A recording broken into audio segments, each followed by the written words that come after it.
પહેલી વાત, જેને જીવનમાં સફળ થવું છે, સફળ એટલે શું? ઊંઘમાં ફોટો હસતો આવે, પડો એવા ઊંઘ આવે, આને સફળતા કહેવાય.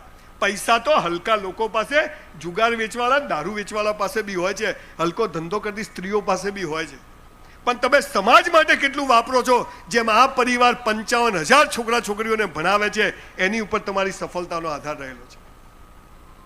તો પહેલું શું કરવું છે? ભલે ગરીબ છીએ, મારા બાપ, હું બ્રાહ્મણ છું. ગીતાનો 4થો અધ્યાયનો 13મો શ્લોક છે. એમાં કૃષ્ણ ભગવાને કહ્યું છે કે મેં જન્મને આધારે જાતિ નથી બનાવી, કર્મને આધારે બનાવી છે. જન્મને આધારે નહીં, કર્મને આધારે. જે સમાજને દિશા બતાવે, બ્રાહ્મણ વેપાર કરે, આ એમ બધું હતું. પણ આપણે બધું બીજું બધું ચાલી ગયું છે. પણ છોડો એ વાત.